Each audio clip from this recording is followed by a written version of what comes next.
very good morning and welcome to The Voices, coming to you live on Politics and Business TV right here in the nation's capital, Abuja. My name is Medina Azaki. Yesterday was the official opening of the campaign or unveiling of the 2027 presidential campaign. But let me welcome my one-man team so that we can look at the atmosphere together. One-man team, Shaibu, it's good to see you. Morning, Haja. How are you doing? I'm good.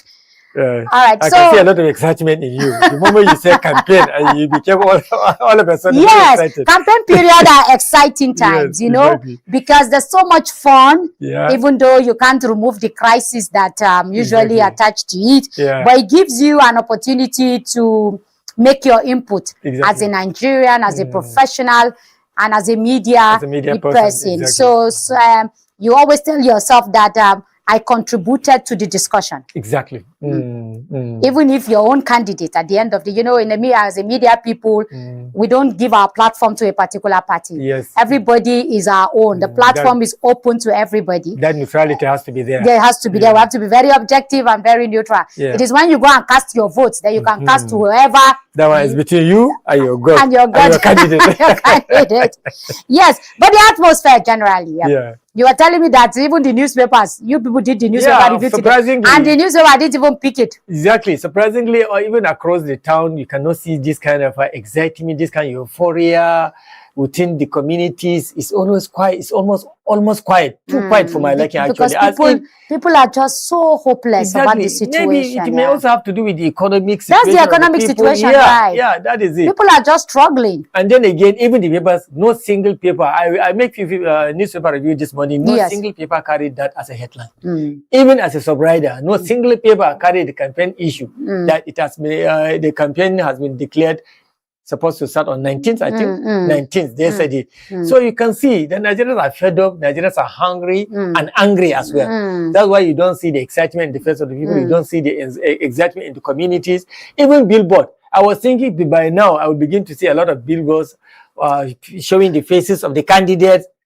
They dared not even do that. No, but I also think that they are also, somebody told me, a spokesperson of one of the parties said, you don't burn yourself out early, yes, because campaign is very expensive in this country, and so you have to minimize your fund and your strategy. If you start too early, you'll be burned out before the time comes. So maybe before we begin to see the heat, maybe in 2 months' time, that's when we begin to see that heat. But I'm also seeing a new campaign that is coming up. I don't know if it is new. The candidate of the Bakar, he said he's bringing back subsidy. I think I'm seeing. I sent you guys those flags. I saw. Yeah, you sent it. So how true it is, I don't know. But that's a new campaign, isn't it? Well, for me, I think it's true because when this incumbent president was being sworn on, he also, the moment he ascended the pulpit, he said subsidy is gone. So somebody's gone back to reverse it. Exactly. Even before he is declared winner of the election, we haven't yet lived to see the election. Yes. But he's already saying that if I'm elected, I'm going to bring back subsidy. That's a very strong message. That's a very strong message, honestly speaking. And he had to live up to that. If by chance he ultimately ended but the problem is the trust. Will Nigerians trust the statement coming from a politician anymore? This particular president said, if I don't give you power, don't vote for me in the next 4 years. And here he is campaigning. Yeah, of course. There are a lot of Nigerians that will look at it from that point of view, actually. But there are also a lot of people knowing. But remember, Atiku Abubakar was one of the politicians that has always been advocating for the privatization of the refineries. And a person that's talking about privatization of the refinery might as well be friendly to removing subsidy as well. Yes. But now he's coming to swallow his pride and saying that because he has seen what damage it has done to Nigerians. Removing the subsidy has affected Nigerians in a very, very, very thrown Nigeria to a lot of difficulties. So maybe that's why he's now having a change of heart. And he's saying that he understands because the essence of campaign now, according to yesterday's peace accord signing was run issue-based. And that's exactly what he's doing. Part of it, that's exactly what he's doing. And I think the discussion will be, if you remove subsidy, what are you going to do? What are you going to put in place? And again, how are you going to curb the excesses And maybe he'll be explaining to us, because we've heard for a very long time that there's actually no subsidy in the first place. Exactly. Exactly. In the first place, there's subsidy. It is only money being shared to cronies and friends. So maybe now that we have a refinery, a private refinery, yes. and we will begin to see the figures, because for him, even the private refiner, that's the Dangote group, they are saying that is because the crude oil is sold to them in dollars. And so because they buy in dollars, their cost is very high. So they also have to sell in dollars. So maybe if they get somebody who sells to them at Naira, yes. And again, maybe at a much lower price, with maybe some of those attaches. You know, sometimes you just hear sale. You don't know what comes with this. Exactly. And I agree with you. I think you have to come and explain about all this later, especially considering the revelation made today by the federal government that 15.3 trillion naira has been saved through subsidy. Where's the money? That is it. And he said, and they say also that the wage bill has consumed, has taken over. It's the modern. Yes, when they say wage bill, they mean salary. When some people have not even gotten their money. Speaking, that is even more than base headlines, actually. So I was like, they're only justifying how they spent that money. That is what is what but that's not true. That's not a sincere That's why I say I think we should be able to. They are very economical. Exactly, if you ask it has been realized as subsidy. How do you explain that? They're talking about 15.something trillion. Is our wage bill up to that amount? How many civil servants do we have? Base headlines, actually. So I was like, they're only justifying how they spent that money. That is it. But come to think of it, how can wage bill exhaust what has been realized as civil servant do we I don't even know. They have to bring it down. Meanwhile, states have not even been able to pay the 30 or 70,000. Minimum wage. Minimum wage up till today. Yes. So like you said, this administration is very, very economical with the truth. And then this is part of the reason why Nigerians are looking forward to casting their vote come 2027. There was a video we watched this afternoon, early this morning, about the woman almost crying. She's saying that women are ready to go naked and protest. She went difficulty. She used the word sufferness. I think she honestly she qualified it better. Yes. And she was in the midst of the market, and you can see that even within the market, it was not even crowded. That is to tell you that the purchasing power of people have been wrecked. People don't even have the money to even. But you can see the. Do you know what it means for you to? And you have to transport yourself back home. Exactly, that's part of the things he said. And some of those things, if it is food items, are perishable. Of course, some are perishable. People that are selling vegetables, people that are selling groceries, all these are perishable. You understand? Even palm oil now is perishable as well, because they say, of course, it slips. I can't go to the market because that is fake. Exactly, because the fake palm oil in the first place. So today in Nigeria, the percentage of fake food products are even. But that agency needs to be scrapped so that they don't just call that. I'm sure the former vice president will have a lot of explanation to do, because there are people who will be asking him, is that not just an election gimmick? By the time you win election, you start justifying it. You start saying, oh, the income cannot take care of the wage bill, and we have to add a 2 naira or a 5 naira or a 100 naira. These are all the discussion I'm sure we'll be having when that time comes. Exactly. Yes. But let us go straight to our focus of the day. Now, Osun State is going to be in the news for a very long time. Abdullahi Sule is being quoted as saying the Abuja politicians are the one who made the APC to lose. Yes, I don't know exactly who he is referring to when he said the Abuja politicians. But again, the man who won and who was celebrating all over the place was attacked yesterday for a reason we are yet to know. But let us watch this video, and when we come back, we'll be finding out who wants to kill Governor Adeleke. Breaking news. Governor Adeleke just escaped assassination this evening. There was serious gunfire between his security personnel and the assassins. The eyewitness added that the attackers arrived in an unregistered Toyota Sienna bus. We thank God that our brand new governor was not harmed.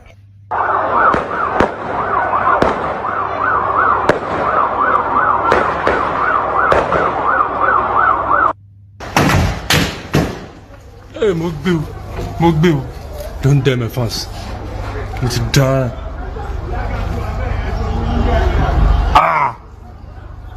Tiaga is there, Nigo. Mogbil. I think me Tiaga is now.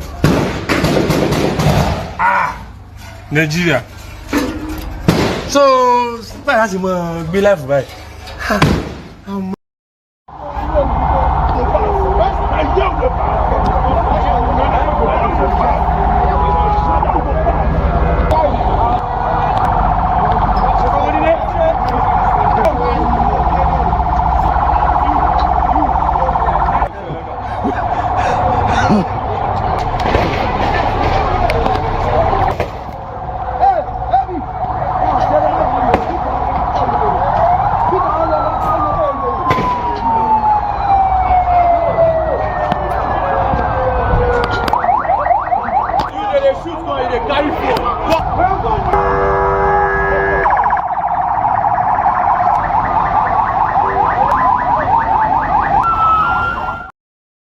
All right, so that's the video there of the tension that happened in Oshogbo, the Osun State capital.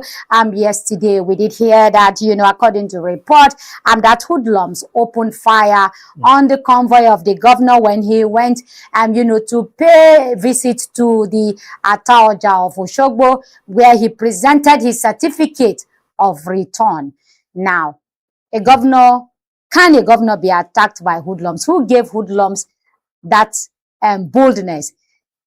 Oh, by this action, we can now begin to see how deteriorating our political life is becoming in Nigeria. Very true. I have never seen such a situation in Nigeria. This is the first time. The closest we have seen to this is when Ibrahim Tayo, former governor of Kwara State, was assassinated, and that was a coup.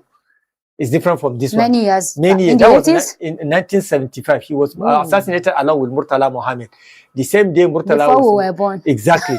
So that was the closest, but that was an organized military coup. Okay. It's totally different from somebody attempting. And this shows you that the politicians themselves are the reasons of violence happening within in our politics. Because definitely these people, although investigation is still going on, this attempt is political.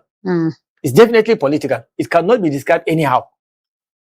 So I think this is a very, very worrisome situation. The politicians will now should begin to think twice and know their utterances and know their action as they are campaigning towards 2027 election. Because this is just the beginning. We may likely see more of this happening.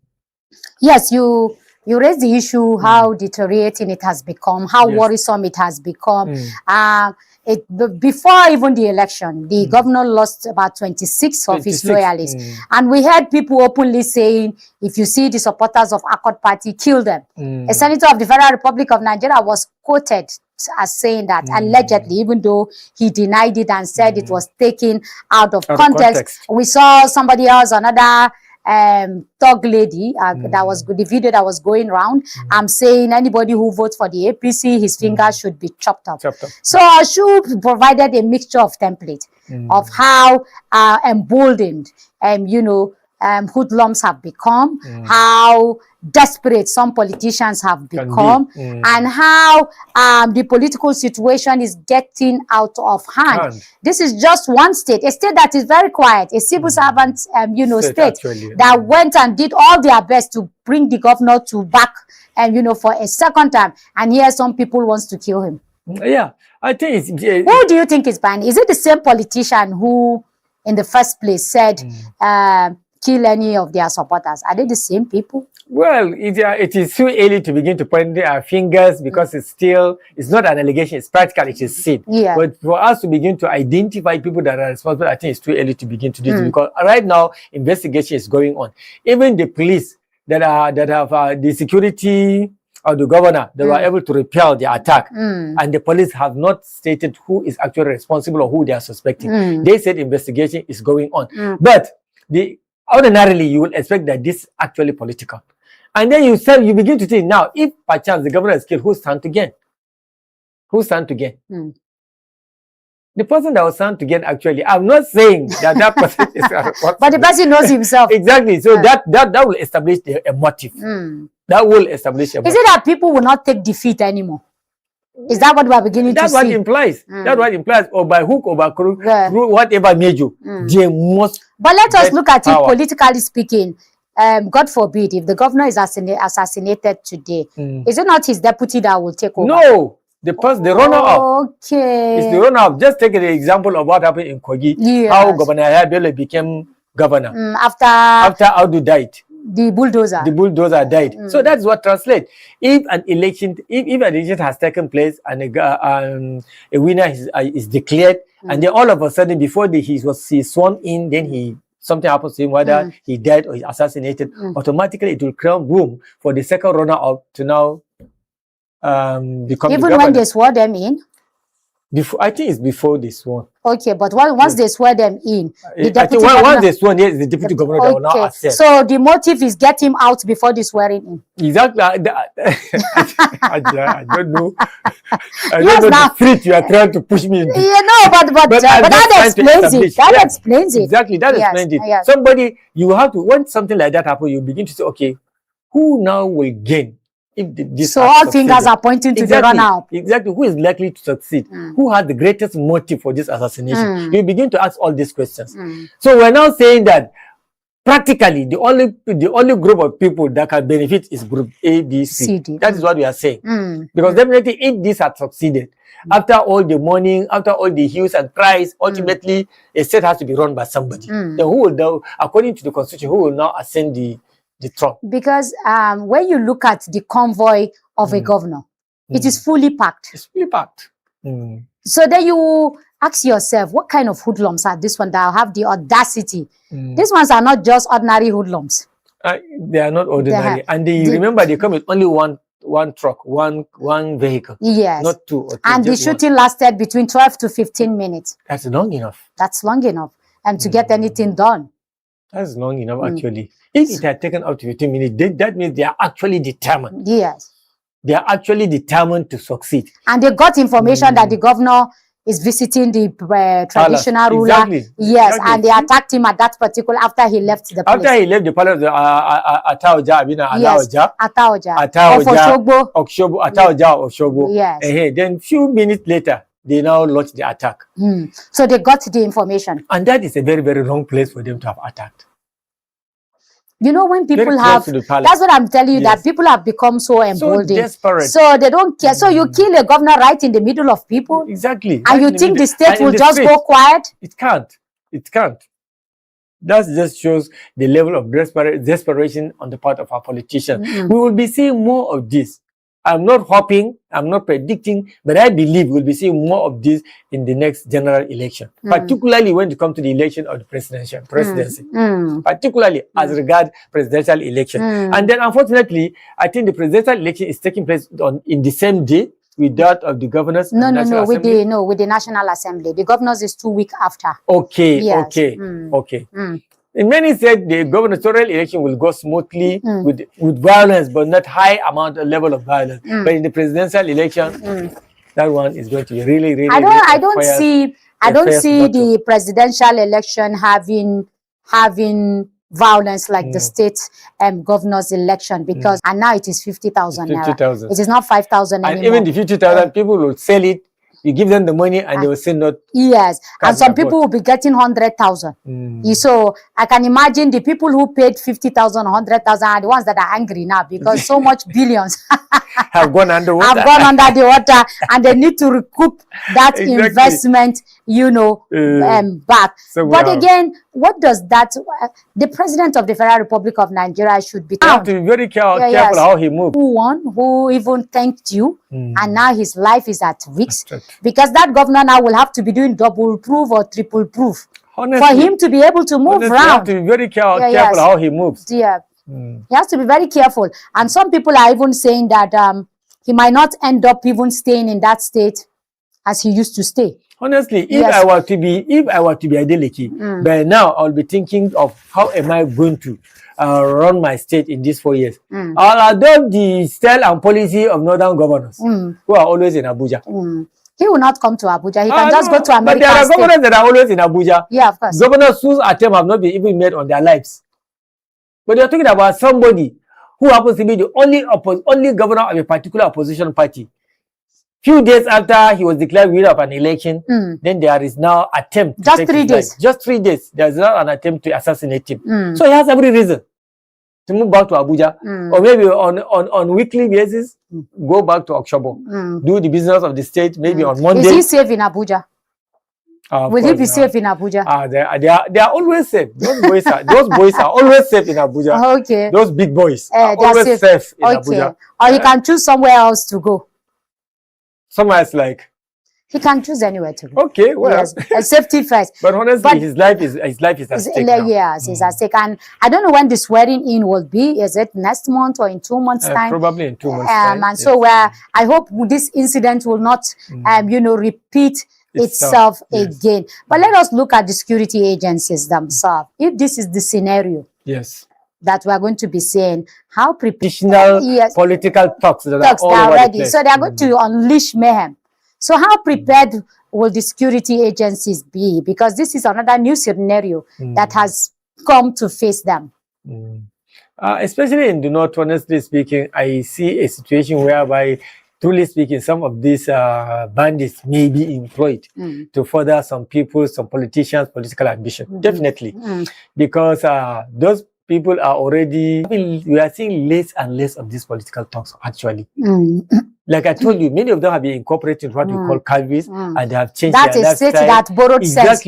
Exactly. You know, yesterday on Al Jazeera, while we were talking about empowering youth, I now saw that they have in Sokoto State now. I saw uniformed youth with guns in communities, guiding communities. I saw that on Al Jazeera. Exactly. And we just finished discussing it a few days ago. Yes. So I think the only option for the politicians now, I don't think there are many of them have been integrated into security operation or security platform like in Kaduna. And I believe there are a few other states that have also replicated similar outfit as well. So the next alternative will be to use those people. Yes. Because there are people that think that there is close linkage between what is happening between our politicians and those committing all these excesses. And this is political time. And we know they are very, very desperate. Even though we are expecting and hoping that the will of the people take precedence, but they will make an attempt. So we are hoping the template of the Okshobo Ocean will now also be implemented in some of our states. I'm looking forward to that. Okay. And we do hope that, the president and the government of the day will do the needful and will fish out this hoodlum who caused this problem. And we get to the bottom of who exactly is responsible and who wants to get Adeleke out.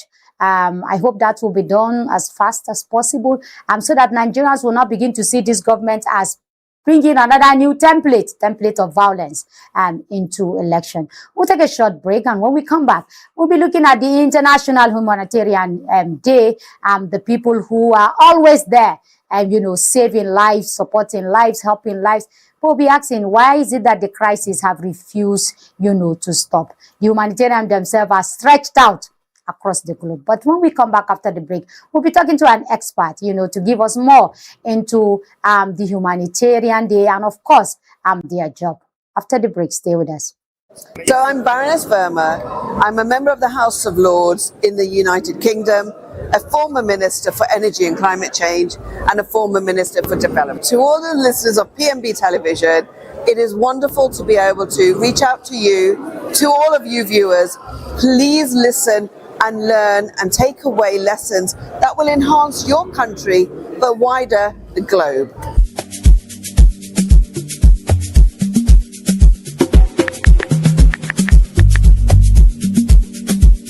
You have gotten the contract. Have you checked for red flags? Red flag. Kidnapping or terrorism financing.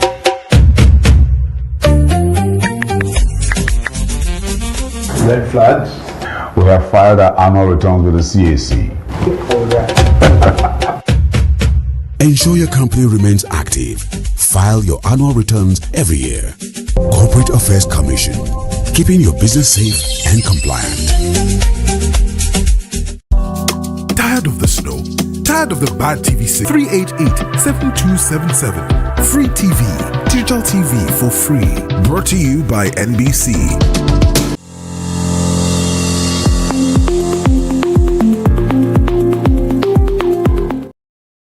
All right, welcome back. It's still the voices coming to you live on Politics and Business TV right here in the nation's capital, Abuja. Now we go straight to the International Humanitarian Day. Don't forget, every 19th of August is being celebrated as the International Humanitarian Day, and this time around it is calling for greater protection of healthcare. But let's see if our guest has joined us. This year's team is talking about strengthening collaboration and helping communities. I don't know if our guest is on. All right. Happy International Humanitarian Day. Happy International Humanitarian Day to all the partners and to you. All right. When you hear every year the Humanitarian Day is being celebrated, what readily comes to your mind? What comes to my mind when I hear for Humanitarian Day is our compassionate and hardworking volunteers and humanitarian workers who have either been violated one way or the other, and those that have lost their lives. Okay, so give us an update. You are in Borno, the epicenter of the insurgency. I don't know how long you've been there, but give us an update as to what is the humanitarian situation in Borno as we speak. We have been battling this insurgency for over 17 years, and we've had lots of local governments that are under the occupation of non-state actors. Insurgency in Borno. Only for us to have another one in the, now involved in one crisis or the other. Okay. And then as a result of that, a lot of that have been lost, a lot of properties have been lost, and then development has been checkmated. And that is where the importance and role of the humanitarian organization came into being. But in our Nigeria now, we don't even see much influence, much effect or impact of a lot of humanitarian society. When we are growing up, I know there used to be what we call the Nigerian Red Cross Society. I don't seem to see them now. I think we should be asking yes, our guest. Mr. Sirajo, are you still there? Yes, I'm still here. Okay, so welcome back. We're asking you that what is the situation in Borno as we speak? That was before Network decided to take you away. Maybe to another humanitarian job somewhere. No. The network. Okay. Yes, as I said earlier on, we had lots of local governments as then most of the northern part of Borno and some parts in Borno South were actually under the occupation of Boko Haram. I think as of today in the south, all the local governments are accessible. And so I am just asking, I'm wondering, what happens to the Red Cross societies, the one we used to know in Nigeria? Yes, I think as a Red Cross volunteer, which you mentioned when you were younger, you were part of, I want to assure you that the Nigerian Red Cross Society is still very much available in all the local government areas, I think, of the whole 36 states. For us here, most especially in the Bay States, Borno, Adamawa, and Yobe, no local government area we have been to that they don't have volunteers. And they are still doing their work with us, and they are still partnering with a lot of other agencies like the ICRC and other agencies in providing support to affected people or people of concern. They are still very much available. Thank you. Then again, can you please shed a little bit more light if there is this particular date of 19th of August as International Humanitarian Day? Does it have any historical background to the choice of the date in itself? The date of the 21 Humanitarian Day, does it have any historical background to the choice of the date in itself? The death of the 21 humanitarian workers in Baghdad, is that what you're referring to? Okay, I don't know. That's why I'm asking. Is there any historical, I think, yes, why that particular date was chosen as International Humanitarian Day? Well, the United Nations General Assembly sat after the attack on the UN building, where 21 of our colleagues, I would say humanitarian workers, were bombed in Iraq. Okay, 2003. Yeah. Since that day, yes. Okay. Since that day, the United Nations General Assembly, of course, which consists of lots of delegate countries, actually agreed on that date and to celebrate humanitarian workers globally. Okay, Mr. Sarajo, let us go to this year's theme. This year's theme is talking about strengthening global solidarity and empowerment. And to keep up looking to their upkeep and also support because of the passion they have for the job. So it's a day that is set aside for humanitarian workers. Yeah. Okay, I'm sorry about your loss. It's very, very unfortunate that the people who are helping people have become victim. But before we go into other issues, what is the protection that you get from the state government, from the federal government, from the security agencies themselves, so that we don't lose more lives of those who are also trying to help? For us, more especially in the Bay State, you know, we are still in a state of emergency, and mostly for the inaccessible areas that we have mentioned. Even last week, we had a meeting. We had a meeting with the security agents and things like that. But on the part of government, I believe once it's communicated, there is usually a security cover for those that are willing to move to most of these areas.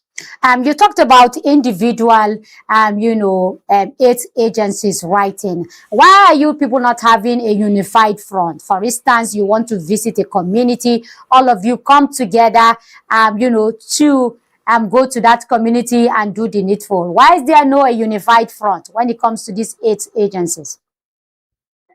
Yes, it all boils down to issue of coordination, and the meeting we had, as I told you, involved even the Office of the Coordination of Humanitarian Affairs, and we usually have the coordination forum, and we usually hold once in a month. And really, most of these agencies, sometimes, humanitarian agencies, do not want to move with armed security personnel.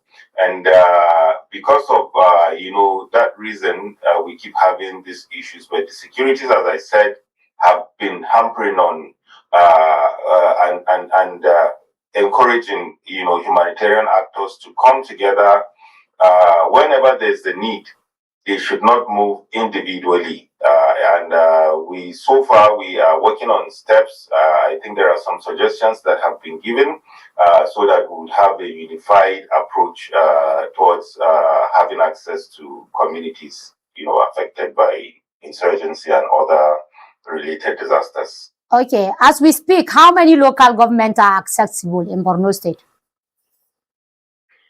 Well, I think that is, I would say it's a security issue. I wouldn't say these are the numbers of local governments that are accessible, but I know for sure that even the far northern local governments like Kala, Balgi, Ngala, and the rest, these are local governments that sometimes we have to seek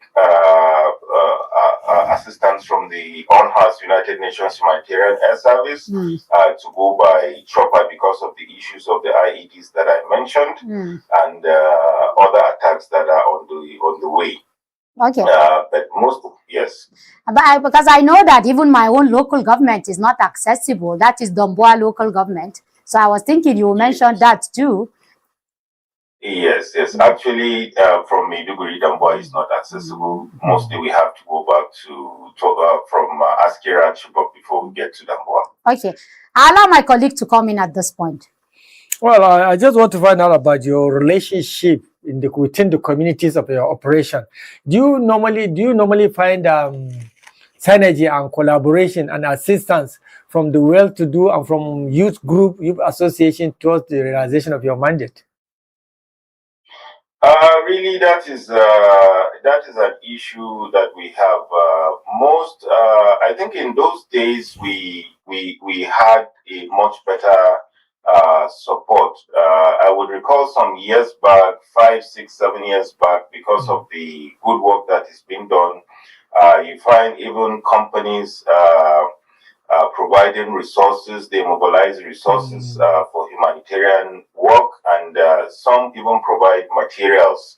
A lot of companies have done that, but that situation has reduced. Mostly now it's just government and some partners probably that have their own donors. I would say this is a big challenge because for us as a local people and as a country, Nigeria as a country as a whole, we believe that there are organizations, that would provide support that will be helpful to the needy and people, persons of concern. Really, the interventions have reduced drastically. From there on, we have the Humanitarian Coordination Forum, where we have sectors like the health sector, the security sector, and we have the intersector working group, where we identify the gaps in assistance that are there. So I think the state governments, as you are aware, we have 3 tiers of government, and whenever the situation overwhelms the state governments, it is the responsibility of the states, to approach the federal government and also National Emergency Management Agency, so that assistance will be provided to persons.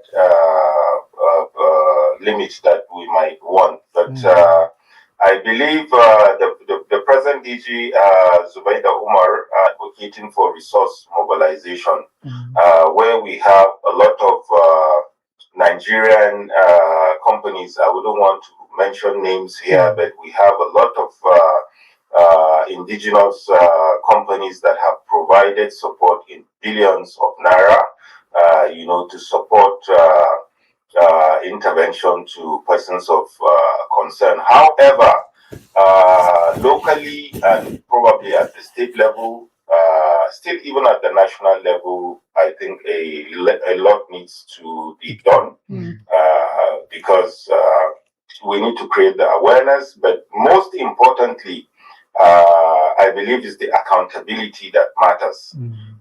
Once they have the trust in you.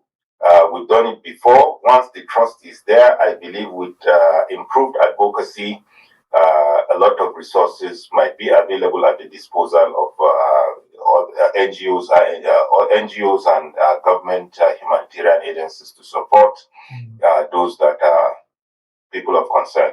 Yes. Okay, let us also look at the allegations that we have heard in some quarters that, some of the NGOs, some of the intervention NGOs are even the ones who sponsor the violence. Is that true? And that is why they have to cut down on some NGOs from operating in Maiduguri. Talking about the unified approach, and we keep saying that we need to have a unified approach. When you are intervening, sometimes the issues we have approach, and we keep saying that we need to have a unified approach. When you are intervening, sometimes the issues we have are the different laws we have, federal government and states. Some of the humanitarian actors, they know the gateway, they know the corridor. But when they come, they have free access, and they do their work without actually reporting to government agencies, which is a challenge. And that is why the states, the local governments, and the federal government will have to continue to work together to ensure that whoever comes in has the clearance to move to wherever he wants to go to in the country, and should be monitored. But personally, I wouldn't say, because I don't have access to investigations that have been done by the security, but I know on several occasions there are some INGOs that have been stopped from work. They have been suspended or banned Yes, I'm asking you this because you will hear an NGO renting an office or a house for 10 to 15 years. And that is why, the cost of housing in Maiduguri has skyrocketed. And when an NGO rents a house for so much millions for 10, 15 years, is that NGO telling us that they don't want the crisis to stop, or that the crisis will take more than 10 to 15 years? Yes, it calls for concern when an NGO is renting a property for over 2 years, 3 years. I think that's a pointer to these issues that we keep having. People saying that, is this insecurity actually going to end? Is it going to stop? And we believe, as I said, it's the issue of coordination, really. And most especially when you have multiple structures, handling the same issues. There needs to be a coordinated front. Ask you, do we still have refugee camps? Because I know the governor closed a number of them, and there's a resettlement program that is going on or has gone on. Do we have any refugee camps opened in Maiduguri? Well, for now, there are no IDP camps. All the IDP camps have been closed officially. However, we still have pockets of IDPs in host communities, which is a secondary displacement. And that is why we keep talking about increase in livelihood support, because there are IDPs that have been displaced and they are willing to relocate to safer grounds. They are willing to relocate to wherever they can have a means of livelihood. And host communities. I do know that in my own local government, a lot of people have been displaced. That's the secondary displacement, and they can't.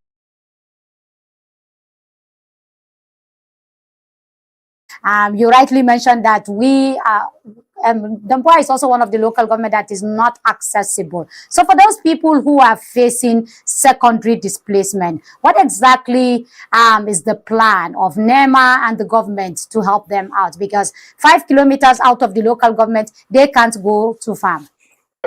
Because even here, we have situations where IDPs are reportedly being abducted when they move out of their camps to either go fetch for firewood, in locations that are not far, from the town. And as you are aware, of course, there are trenches that have been dug, and securities and would advise you not to go beyond those areas, probably because of IEDs, abduction, and other issues that are still happening in some locations. Yeah. Okay. Let's go a little bit about the funding of the humanitarian organization globally. According to us, at 31st of May 2026, humanitarian plans required about $33.66 billion globally, but only about $8.21 billion US, which is barely 24.4%, had been received and accessed. What I want to ask here is organizations like yours and others operating within your area of operation do have access to such global funds, part of such global funds? Well, NEMA receives funding from foreign donors level. I wouldn't have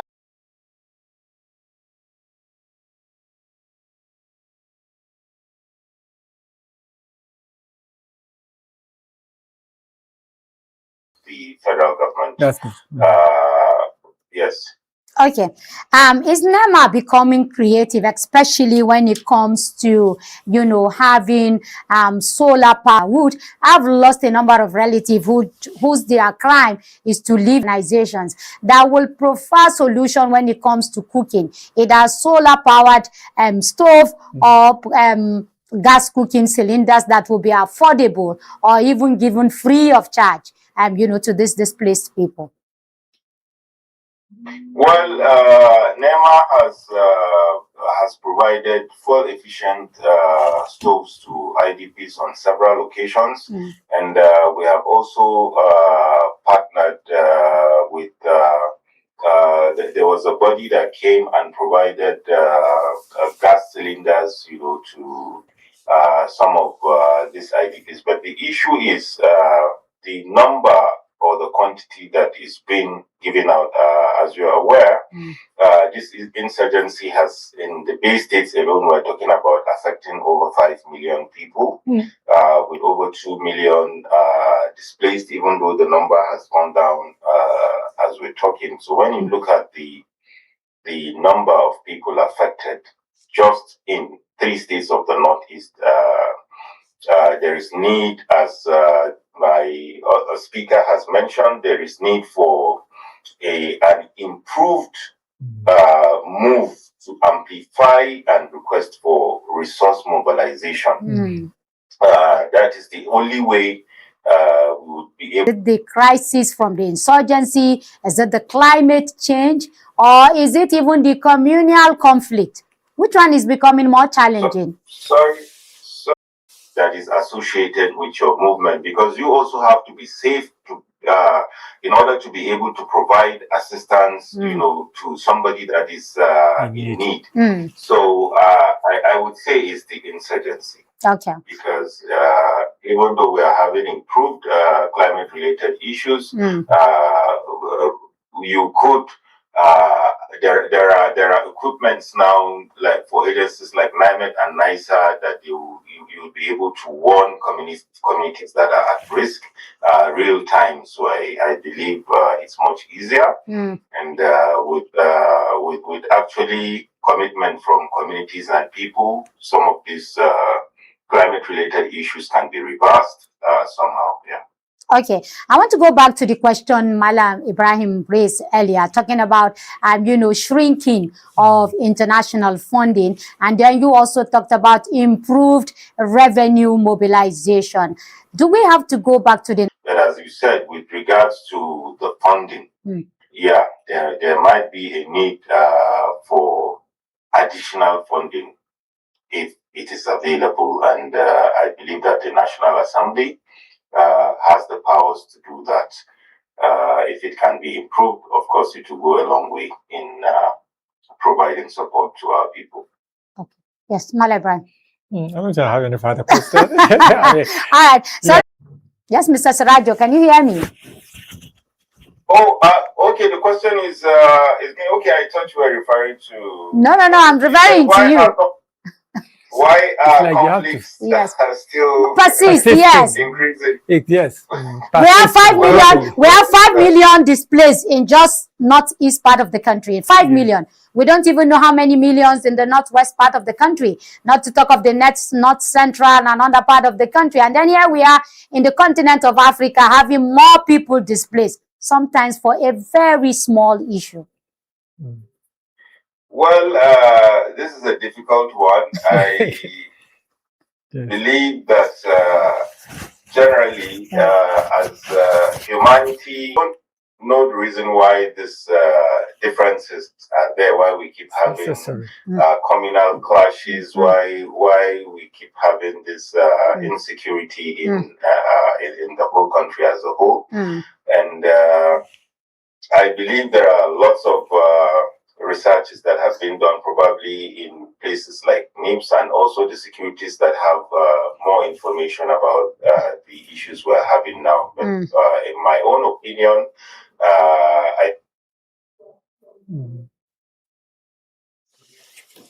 Mr. Sarajo, are you still with us? Network. Okay, Mr. Sarajo, network has taken him off. But to the question that I asked him, why is it so difficult for people, to settle their issues amicably without tearing the whole world apart? Yeah, it's much, like I told you earlier. Is it because clamoring for more resources? Exactly, that is what I want to say. And then the greed in us, the greed and the greed for territorial expansion, the greed for accumulation of wealth by individuals and by nation as well. That is what is responsible. And like I tell you, as long as there are human societies, conflict is an inevitable trend. It has to happen. But we are losing it now. In the past, conflict will arise and they will find a way in the past of going around it. But here... And rethink on the way way our elders have brought us, and the aged. When you look at it, in those days, we didn't have most of these issues, and there is a need to go back to that community upbringing, where we would have proper monitoring, of our children, where you have numbers of children that you can, even religiously, I believe some of the issues, apart from the inaccessibility that I mentioned, I think inaccessibility in some of these areas that I mentioned is actually a challenge, and the synergy. We need to improve on the synergy with every other partner, including the communities, because the communities are the first responders.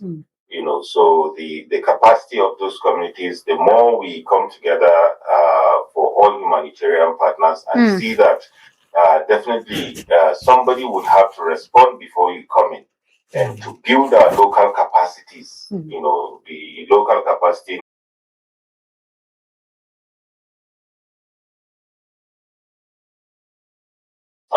to communications by both security and other humanitarian agencies in order to help improve, on the situation that we have at the moment. All right. Before I allow you go, the victim of the flood of Maiduguri some years back, have they been resettled? That's in 2024. Yes.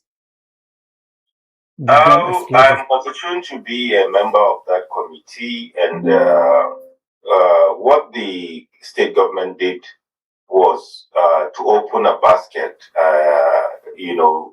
for all donations